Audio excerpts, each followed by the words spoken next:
ketemu nih sama orang Indonesia yang tinggalnya di Amerika, punya anak dokter sudah Amerika. Bisa. Ya, Itu dari mana pengajaran itu muncul? itu memang ada SMK-nya Kak Coki. Ada programnya. nih. Sekolah? Saya murid Kristus. saya Saya murid murid. Kristus, ya Iya. betul. Ya. Ya. Jadi Oke. Bapak Ibu, Ya. Anda tahu maksudnya kalau kami sudah mulai ngomong di luar konteks, Iya. Yes. itu artinya kami sedang mengulur waktu. Iya. Iya. Itu teknik betul, public betul. speaking, Iya. betul ya Bang Sambil ya? Iya. sedikit muka panik ya. Iya. Iya. Tapi tidak apa-apa. Ya pura-pura nggak tahu aja, mohon maaf ya. Jadi nanti datang surprise ya. Iya. Nanti Nggak please di welcome. Boleh Bapak Ibu semua berdiri Nah, ya. Baik. ini Aman. So, aman. Kang. Oke. Terima kasih Tanti. Mari Terima kita- kasih Rizky. Yes. Biar saya ambil alih dari sini nggak Oke. apa-apa. Biar Mari Bapak Ibu kita bangkit berdiri. hadirin sekalian,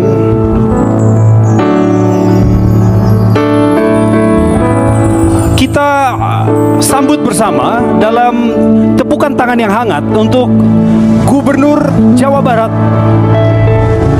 Kang Deddy Mulyadi.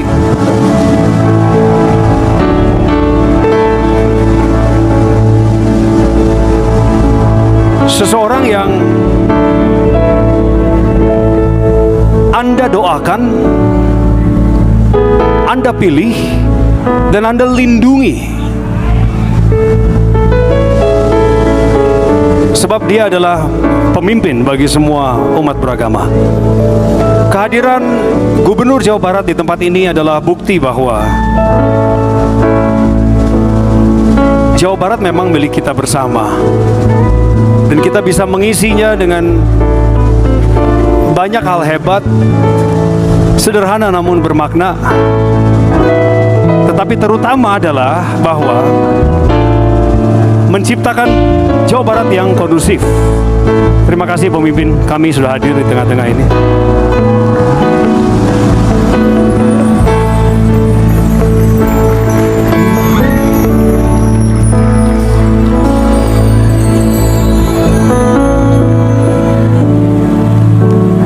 Silakan duduk, jemaat dikasihi Tuhan.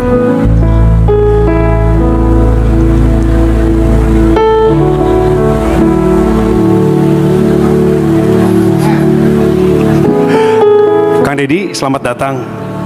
Saya khusus datang dari Jakarta untuk Akang, menyambut Akang juga atas permintaan dari Gereja Bethel Indonesia Jemaat Sumarekon dengan gembala yang ada di sebelah kanan Akang, Bapak Pendeta Dr.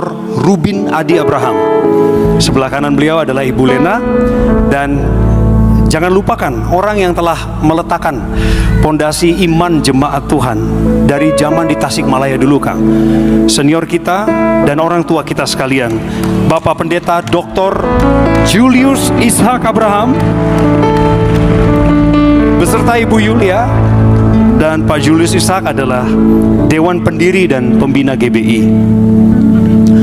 Jadi Kang Deddy, tadi saya sudah bersaksi 35 menit tentang kebaikan Tuhan dalam hidup saya. Juga sudah mempersembahkan 2 buah lagu pujian. Satu lagu rohani, satu lagi lagu rohana. Have yourself a little Merry Christmas. Pas banget saya tutup, Akang sudah muncul. Terima kasih untuk ketepatan waktunya. Kami ingin mendengar sepatah 2 kata isi hati Akang, bagaimana Akang terkesan tentang umat Kristen di Jawa Barat, tentang jemaat Tuhan di tempat ini. Kami dengar dan kami lihat viral bagaimana Akang sangat menghargai perbedaan dan mengutamakan kepentingan bangsa di atas segala perbedaan. Kami mendoakan Kang Deddy selalu dilindungi oleh Tuhan yang Maha Kuasa. Oleh sebab itu, panggung ini milik Akang. Silakan naik. Untuk selanjutnya nanti Akang kami mohon untuk menandatangani prasasti dan berfoto bersama. Hadirin sekalian, lebih meriah lagi.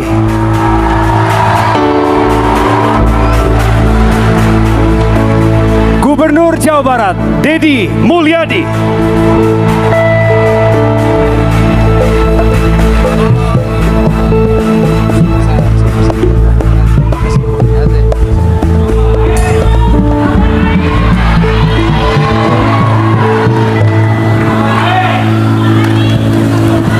Assalamualaikum warahmatullahi wabarakatuh. Sampurasun. Salam. Om Swastiastu, Namo Buddhaya, salam kebajikan.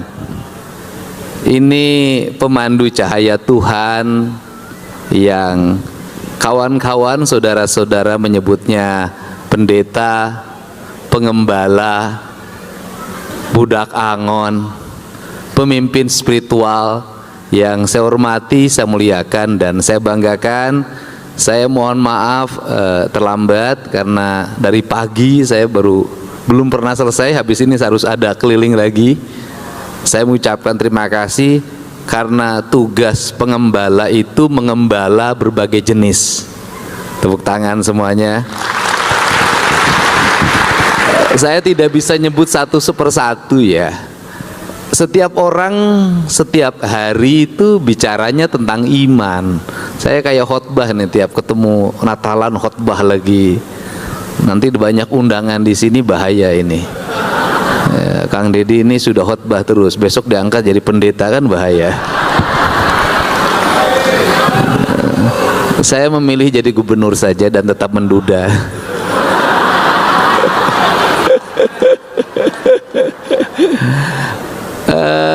Ini canda aja. Kenapa memilih pemimpin yang menduda? Karena pemimpin itu tugasnya satu, memberi harapan dan membangun kenyataan.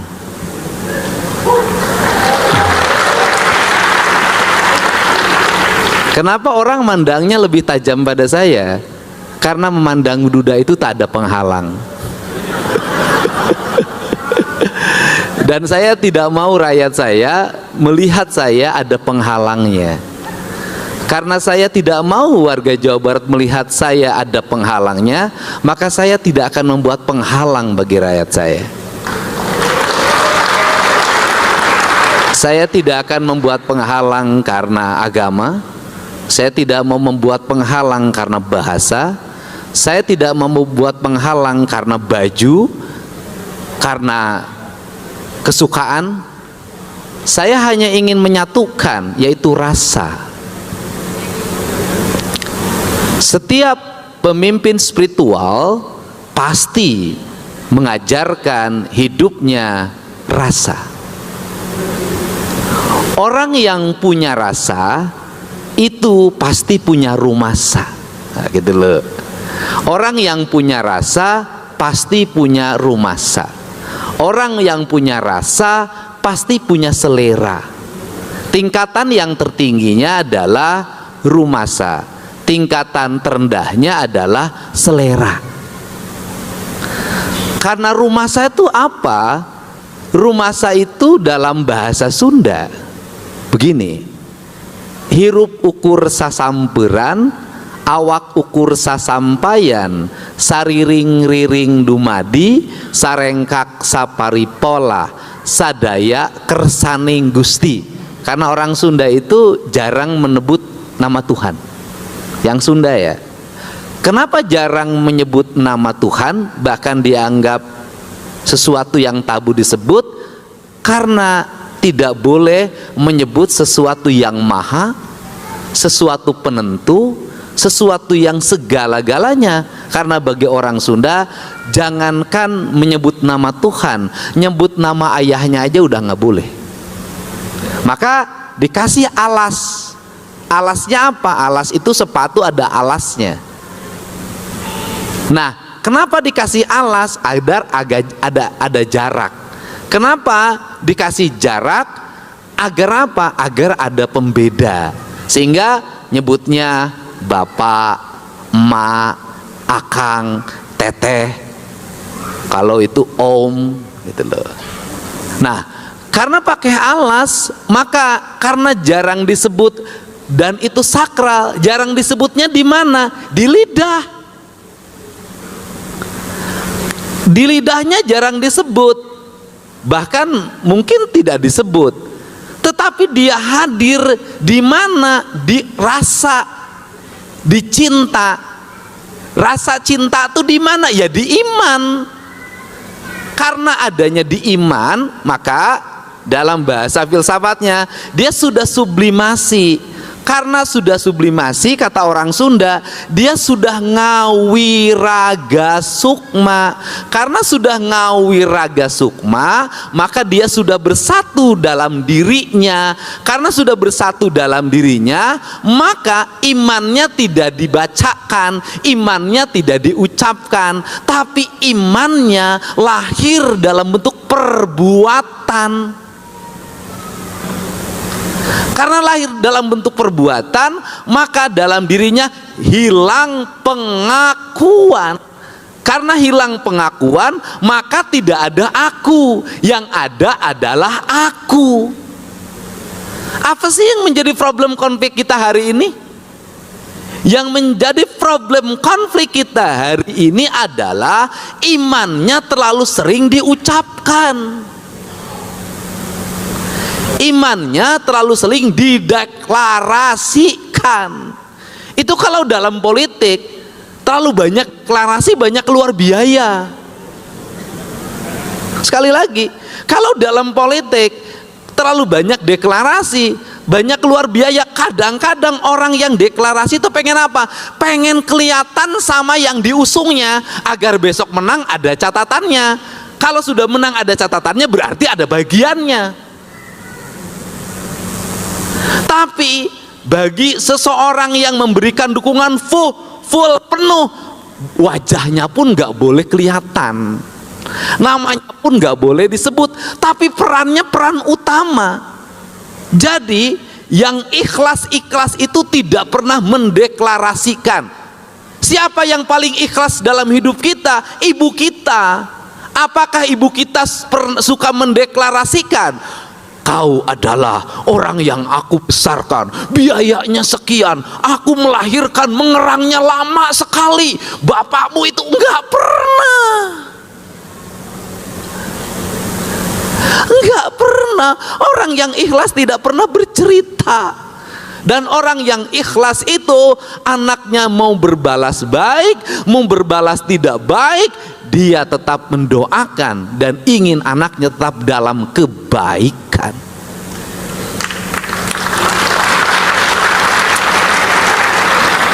Untuk itu saya berharap agar kita tidak terlalu banyak berdeklarasi tentang iman. Kenapa? Semakin banyak yang berdeklarasi tentang iman, maka yang lain berdeklarasi tentang iman, seleranya beda-beda, sehingga yang terjadi adalah konflik deklarasi. Apa yang mesti dilakukan? Ya, iman itu kan cahaya. Pertanyaannya adalah, ketika itu menjadi cahaya, di mana cahaya itu berada? Cahaya itu berada bukan di kasat mata, cahaya itu berada di dalam jiwa. Kalau sudah cahayanya berada di dalam jiwa, pertanyaannya adalah, apakah ada perbedaan? Tidak ada. Kenapa tidak ada perbedaan? Karena persoalan rasa, persoalan cinta, persoalan jiwa. Gimana kita ngukur jiwa kita dalam pandangan mata? Yang terjadi konflik adalah ketika agama dipandang dalam pandangan mata, ketika agama didengar dengan pendengaran telinga. Tetapi ketika agama ada di dalam rasa dan dirasakan, sehingga agama itu milik siapa? Milik orang perorangan, bukan milik kelompok. Kenapa? Yang merasakan hanya orang yang punya rasa. Iman itu ada dalam rasa kita. Itu adalah hak yang bersifat pribadi, yang tidak bisa dihukumi dalam hukum-hukum yang bersifat publik. Makanya hak privat beriman itu. Nah, kalau berkumpul di battle itu bukan urusan beriman menurut saya, itu urusan berorganisasi, urusan berkelompok, urusan bersyarikat. Imannya pada akhirnya kembali pada dirinya masing-masing. Karena imannya kembali pada dirinya masing-masing, maka keimanan tidak bisa diukur dalam ukuran kasat mata. Tetapi iman hanya bisa dirasakan kalau dalam ajaran agama saya hanya akan bisa dirasakan yaitu dalam amal soleh, yaitu perbuatan. Jadi seberapa besar orang beriman, lihat saja manfaatnya. Dalam lingkungan masyarakatnya dia bertetangga dengan baik enggak? Ketika tetangganya sakit, dia nengok enggak? Ketika tetangganya meninggal, dia berziarah tidak? Ketika di rumahnya ada makanan, tetangganya tidak punya makanan, dia berkirim atau tidak? Ketika di jalan ada yang kecelakaan, mobilnya berhenti atau tidak, buka kaca atau tidak, turun atau tidak, menolong atau tidak. Kalau keimanan itu dinilai pada perbuatannya, saya meyakini tidak akan lagi ada orang yang berdebat persoalan iman. Kalau sudah yang diukur perbuatan, maka kita masuk pada universalitas agama, yaitu tidak membeda-bedakan.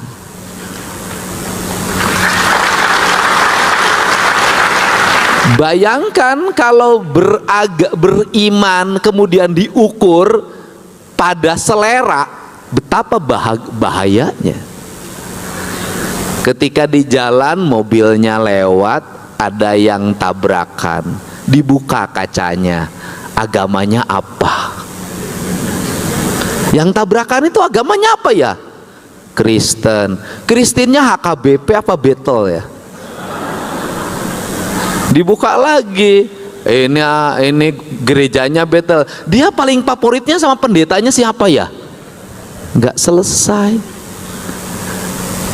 Untuk itu mari kita hari ini beragama, kita wujudkan dalam aktualisasi agama yang bisa diukur dalam kasat mata, yaitu adalah perbuatan yang bermanfaat bagi kepentingan masyarakat banyak, dan pada akhirnya agama akan menjadi universalitas, bahwa agama itu adalah perbuatan kebaikan.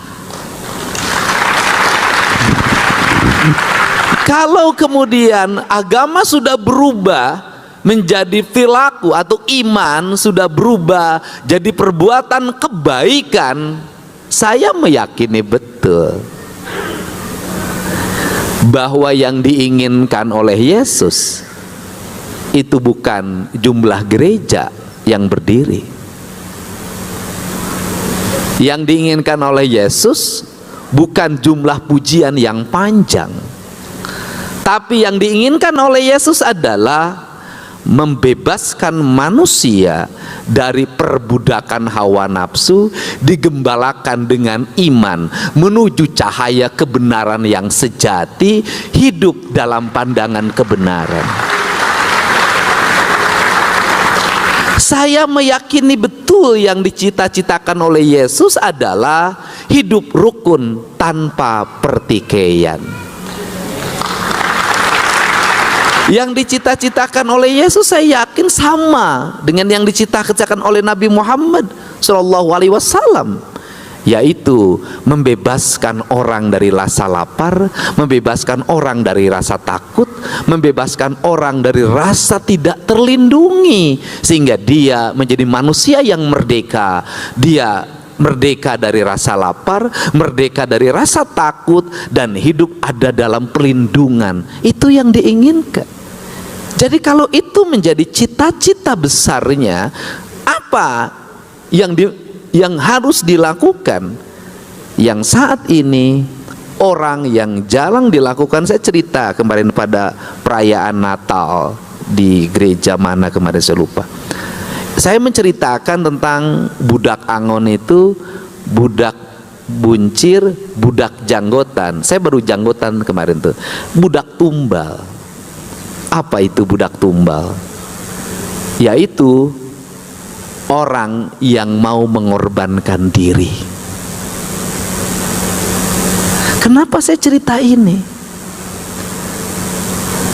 Hari ini jarang sekali orang yang mau mengorbankan diri. Kebanyakan orang ingin mengorbankan orang lain. Mengorbankan diri apa? Ya, kita tahu bahwa Yesus mengorbankan diri hidup tanpa keluarga, tidak punya istri, tidak mengorbankan diri. Hidup dalam kesendirian, mengorbankan diri. Kenapa hidup dalam kesendirian mengorbankan diri? Karena yang dipikirkannya cuma satu, yaitu apa? Umatnya, jamaatnya. Nah, pertanyaannya adalah hari ini itu sulit cari orang yang mau mengorbankan diri, pengennya mengorbankan orang lain. Nah, kita memerlukan hari ini adalah orang-orang yang mau mengorbankan diri, mengorbankan kepentingan dirinya, mengorbankan kepentingan keluarganya, mengorbankan kepentingan anak-anaknya, mengorbankan kepentingan kekayaannya. Dia mengutamakan kepentingan kebanyakan orang yang disebut dengan jamaah. Jamaat kalau dalam kaidah saya itu adalah rakyat, yang berbeda cuman bahasa. Nah, maka hari ini mari kita bersama-sama belajar hidup untuk berani mengorbankan diri sendiri. Yang menjadi problem hari ini apa? Yang menjadi problem hari ini adalah stigma. Stigmanya apa? Orang yang mengorbankan diri dianggap orang kalah. Bukankah Yesus dalam pandangan lawannya dianggap kalah?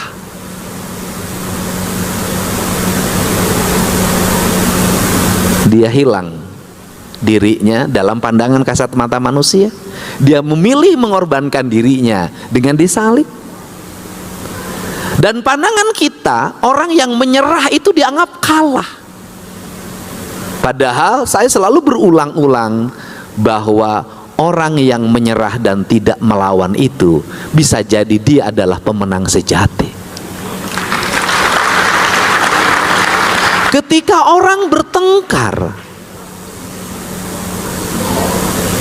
si kuasa menunjukkan telunjuknya ke depan matanya, dan orang itu tertunduk sambil menangis dan mengatakan ampun. Walaupun dia benar, orang beranggapan sang pemenang adalah yang berdiri dengan pongah dan beranggapan yang tertunduk menangis dan bilang ampun dia adalah pecundang. Dalam pandangan saya bisa jadi sang pemenang itu adalah yang menunduk, menangis dan bilang ampun. Dialah pemenang yang sebenarnya. Kenapa?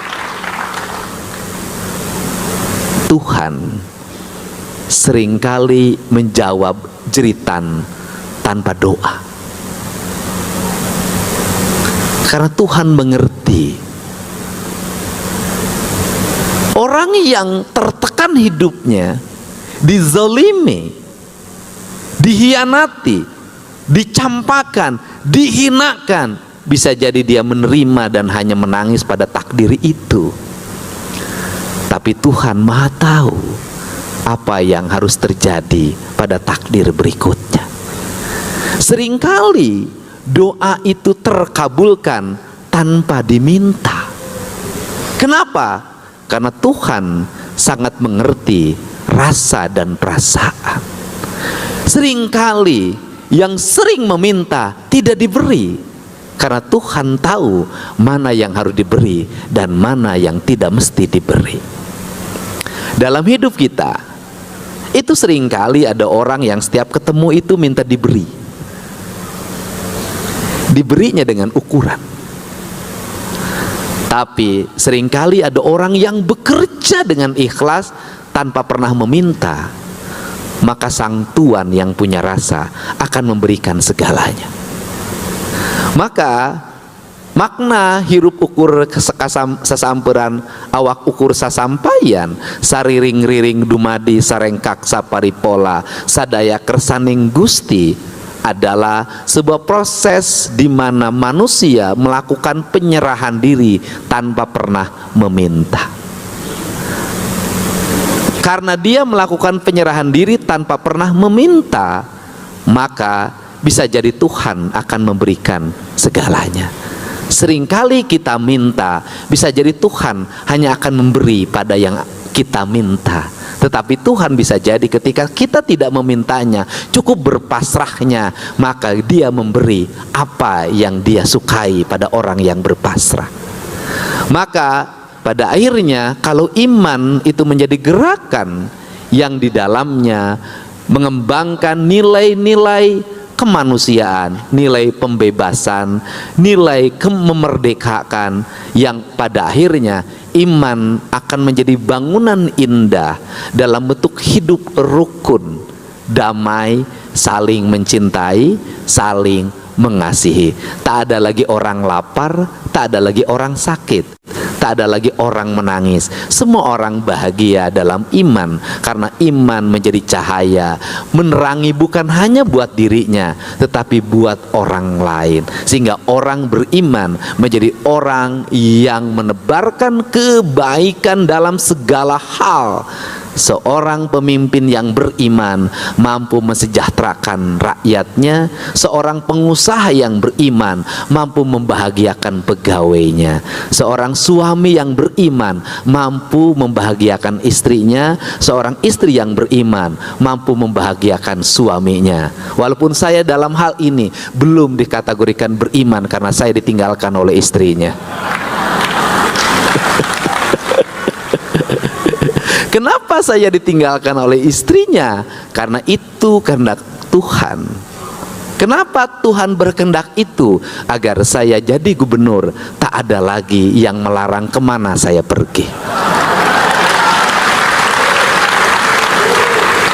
Tak ada lagi orang yang marah karena uangnya diberikan pada janda-janda. Ini yang rahasia. Dan sehingga orang yang beriman itu satu puncaknya menerima takdir. Karena menerima takdir, dia menerima apapun jadi dari takdir, tidak pernah memprotesnya. Kenapa? Karena dalam setiap takdir ada takdir berikutnya. Dalam setiap ketentuan pasti ada hikmah. Maka pelajaran dalam beragama dalam pandangan saya adalah mengambil hikmah. Kenapa jadi orang Sunda itu lebih damai? Karena orang Sunda itu terbiasa dengan apa? Dengan menerima sebuah kenyataan. Jadi hidup yang terbaik adalah menerima kenyataan, menikmati kenyataan. Karena kenyataan itu pahit dan manis adalah sebuah kenyataan. Dan hidup yang terbaik adalah tidak lari dari kenyataan. Saya ucapkan terima kasih. Semoga perayaan Natal yang akan dilaksanakan tanggal 25 Desember, enaknya Natal tuh satu pas tanggal 25 Desember.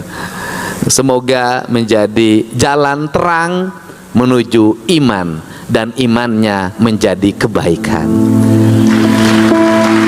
Sehingga ketika iman terus dikumandangkan, maka gunung-gunung kembali hijau, bebas dari pembabatan. Ketika iman dikumandangkan, sungai-sungai menjadi jernih, bebas dari pencemaran. Ketika iman dikumandangkan, maka rumah-rumah berjejer dengan rapi tanpa harus berselisih sengketa batas.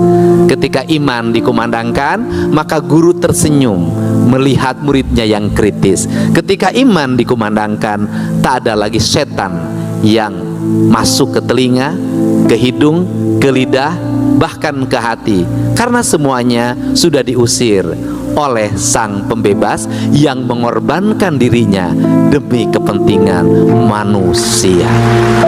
Terima kasih. Gitu. Saya sampai hari ini kalau menahan iman saya masih agak lumayan.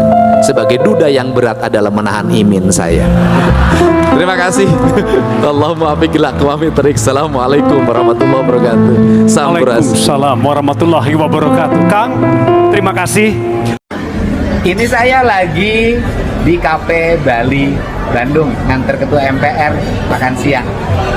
Dan ketemu nih sama orang Indonesia yang tinggalnya di Amerika, punya anak dokter sudah Amerika. Bisa bahasa Indonesia masih? Bisa, tapi lidahnya lidah Amrik. Oh, lidahnya lidah Amrik. Ibu udah berapa lama di Amerika? Sudah 28 tahun. Oh, 28 tahun lama sekali. Iya, tapi saya masih cinta Indonesia. Jadi masih warga negara Indonesia. Asalnya mana? Asal Bandung. Asal Bandung. Oh, Ya. ke Amerika lama dulu ke Amerika apa kerja atau apa awalnya? Karena suami saya besar di sana. Jadi 2 minggu sebelum Huru Hara itu Tuhan panggil saya ke sana. Oh, waktu tahun 98. Iya betul Pak. Saya April 29 meninggalkan Indonesia. Indonesia ke Amerika. Ke Amerika. Tapi tetap cinta Lotek Bandung ya. Sumuhun. Itu gimana ceritanya? Tahu saya kan ibu tinggal di Amerika. Selalu melihat KDM punya Ampun. website. Itu saya setiap kali sampai suami saya, setiap hari kamu harus lihat dia dong. Oh, Itu iya. kebanggaan saya bilang. Buat warga Indonesia yang di Amerika, salam dari saya. Ini ketemu salah satu sahabat kita. Semoga di sana Mantap. hidupnya bahagia. Mantap. Dan tetap cinta Indonesia. Salam buat Nihang, Pak. Iya, ada di rumah dia. Iya. Terima kasih. Huruf C ya. Ini mukhtasun bil as ma'i, khusus untuk kalimat is. Berarti kalau lafadz fi huruf C itu khusus untuk kalimat is. Kalau hal itu bisa ke kalimat isim, bisa ke kalimat fi'il. Ya. Kalau lam ini huruf apa? Jazm. Kalau lam itu berarti khusus ke kalimat fi'il, ya. Huruf lam itu khusus ke kalimat fi'il. Berarti dia tidak bisa masuk ke kalimat isim. Contohnya lam yalid wa lam yulad wa lam yakul lahu kufuwan ahad. Lam yalid berarti yalid kalimat fi'il.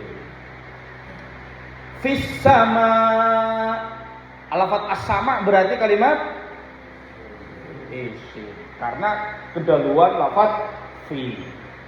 Tadi tuh bil jarri wa tanwin, bil jar dengan huruf jar. Ketika ada huruf jar, maka kalimat itu kalimat isim. Paham ya? Fi'lun mudhari'un yali lam kaya syam, ya. Jadi kalimat fi'il mudhari ini menyandingi lafadz lam, atau dibalik lam ini yali menempel di kalimat fi'il mudhari. Ya. Jadi huruf lam ini khusus walaupun di kalimat fi'il, khusus untuk kalimat fi'il mudhari. Doroba, lam doroba, lam dorob gak ada. Ya. Atau edrib, lam edrib gak bisa. Khusus kepada kalimat fi'il mudhari. Ya, paham ya? Contohnya lam yasham, lam yalid wa lam yulad.